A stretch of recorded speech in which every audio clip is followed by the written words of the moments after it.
There's a phrase I've learned somewhere, and kudos to you if you can figure out where, and that is, don't mistake your current popularity for long-term security. The smartphone market and the smartwatch market are quite different in my opinion. The fact is, everyone needs a smartphone, everyone wants a smartphone, so what you need to do as a tech company is to convince them to buy a smartphone from your company, and that's that. But to get someone to buy a smartwatch from your company takes a little bit more convincing, because you need to first convince them that they actually need a smartwatch in the first place. And to get people on board with the idea of owning a smartwatch, Apple has the Apple Watch Series 3. Now, the Apple Watch Series 3 starts at $199, and that's rather cheap compared to a Series 6 starting at £379 and the SE starting at £269. For people who are not too sure about investing loads of money on a smartwatch because they don't know what a smartwatch can offer, but then they can spare a little bit of money to give it a little try, $199, it's a rather good price point. But of course, for Apple to achieve that price point, they've cut out some of the advanced features of the Series 6 and the SE, and that includes the bigger edge-to-edge display, electrical heart sensor for ECG, and also the blood oxygen sensor.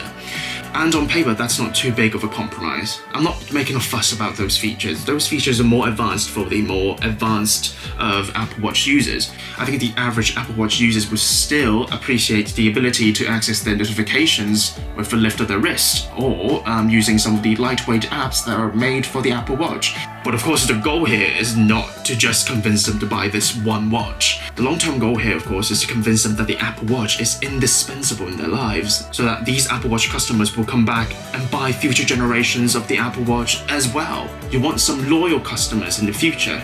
And for that to happen, this has to have a great core experience for its day-to-day operations. And I'm here to tell you, Apple, this watch is not going to bring you new loyal customers. You should really stop selling the Apple Watch Series 3. Here I'm talking about two issues with the core experience of using the Apple Watch Series 3, and those would be the speed and the storage. Let's start with the speed, or lack thereof. I think there are a few key reasons why sometimes you might prefer to use your watch instead of your phone. Now, the first thing, of course, is accessibility. With a flick of a wrist, you get the information right on your wrist. And that is, of course, one of the advantages that a smartwatch can offer over a smartphone. The second reason, I think, is that using your watch should be faster than the whole operation of taking your phone out of your pocket and tapping on your screen. But that is simply not the case for using the Series 3. The processor on the Series 3 is already more than 3 years old compared to the Series 6, because 6 minus 3 equals 3. And from my experience of using the Apple Watch Series 3, as much as I want to maximize my time of using it to get my money's worth, sometimes it's so frustrating to just see it keep loading and not responding to me. Sometimes when I'm cooking, I want to set a timer, and if I'm using my Apple Watch, actually waiting for the timer app to load is quite a wait.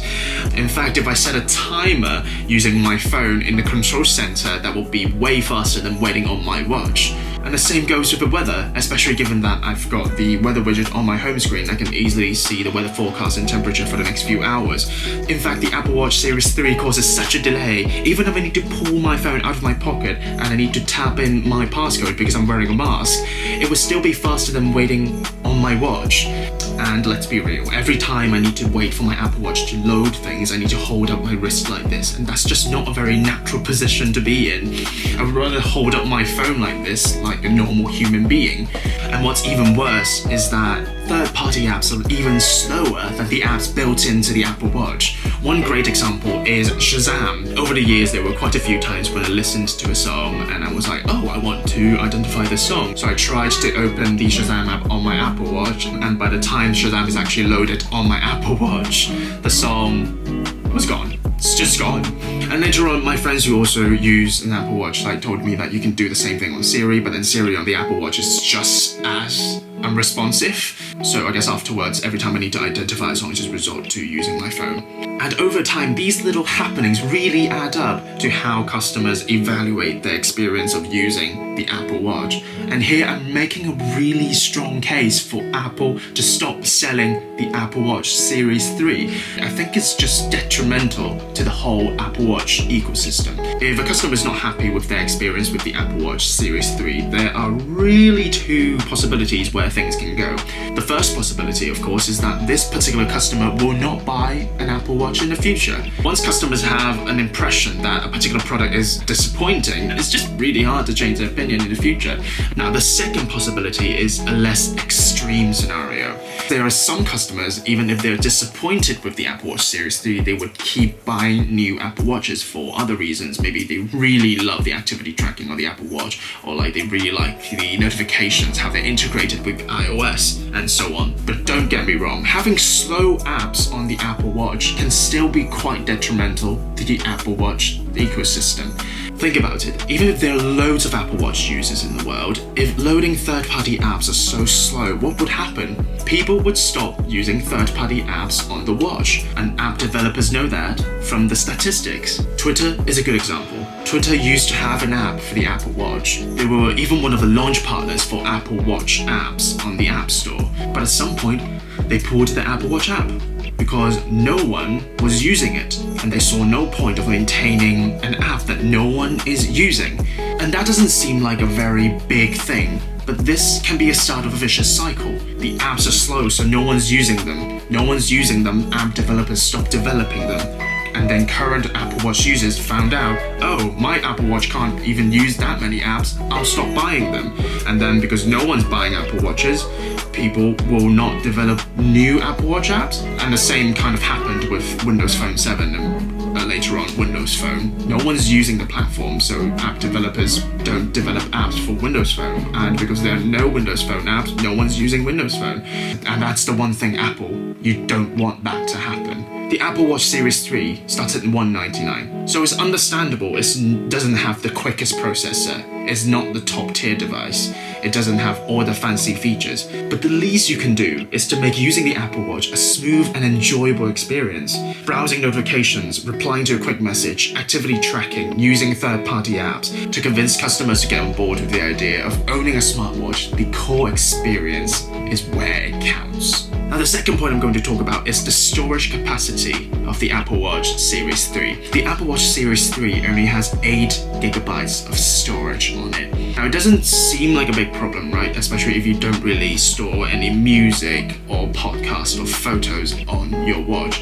The main problem with 8GB of storage on the watch is that it's such a hassle to update my watch. Every time I want to update my watch, it needs around like 2.2 to 2.5GB of free storage on my Apple Watch.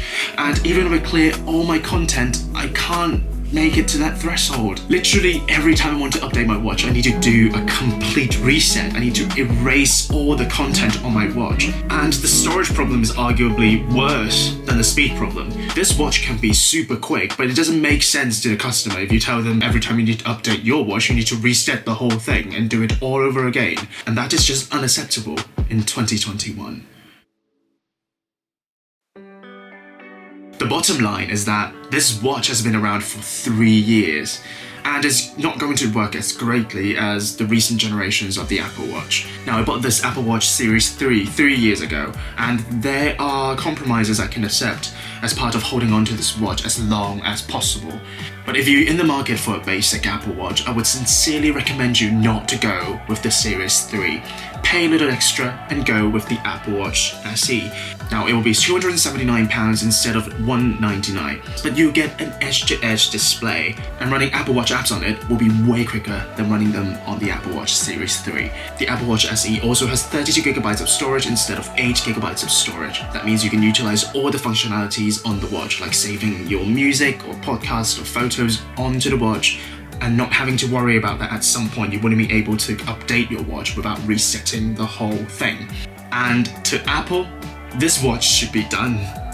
Take them off the shelves, just don't sell it to anyone anymore.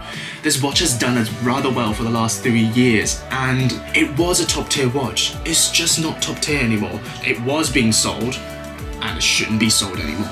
As I said, don't mistake your current popularity as long-term security. This, in 2021, is definitely not a worthy contender to lure in more Apple Watch customers. If your customers are buying themselves an Apple Watch, you have this one chance to impress them. And that one chance has to be your best foot forward. Because Apple, if you screw this one chance up, if you royally screw up, your customers, they won't come back. They just won't come back. Oh, before I go, if you're really in the market for an Apple Watch, don't get a white watch band. They stain so easily. You might as well just get a darker shade or something. What's your experience with a smartwatch? Tell me in the comment section down below. Don't forget to give it a like and subscribe, and I can't wait to see you in the next one.